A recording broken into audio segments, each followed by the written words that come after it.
Hello mga mare! This is Mrs. Ferraris with another mini vlog.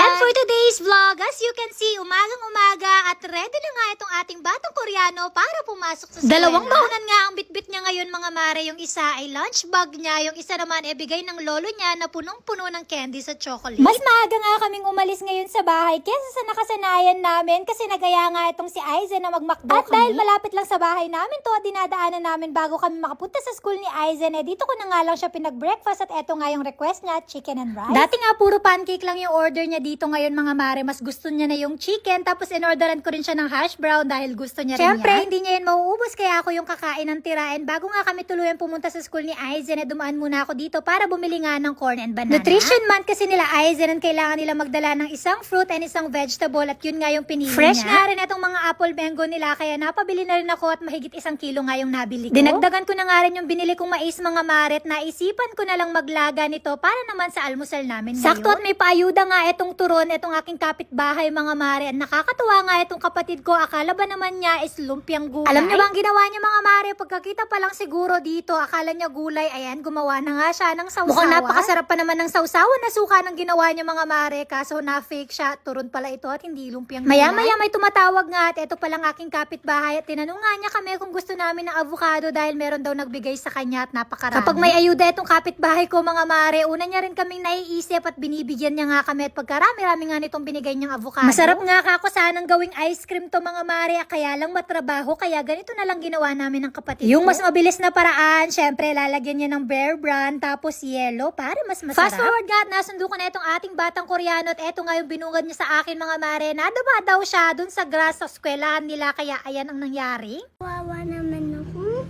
Bakit ka kawawa? Sad ako.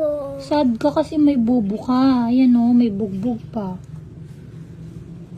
Nadapa ka? Yeah, sa school. Ay naku, you're not careful. You were running siguro. Run ka?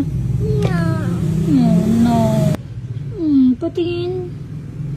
Kawawa face naman yun. Kawawa naman daw siya at nasugatan siya mga mare dahil lang naman sa kalikutan niya at etong at may paiyak-iyak pa. Naramdaman niya siguro yung sugat niya mga mare na may pagkirot-kirot pa. Alam niyo naman kapag ganitong gasgas. Mukhang medyo malakas nga siguro yung pagkakadapa niya dahil meron pa nga siyang pasa sa tuhod. Pagdating ng daddy niya, sinusumbong din niya mga mare at nagpapabebe nga rin ng bata. Gusto niya mga mare, nilalambing at binibaby pa siya dahil nga nasugatan siya. Naku, napakasweet ng batang to. Nung naging okay siya mga mare, oras naman para pakainin ko na siya ng lunch. Sinabayan ko na nga siya ng pag-a-activity niya. Bay na kami kumain habang nag-a-activity siya. Everyday after school mga mare, meron nga akong pinapagawang activity sa kanya.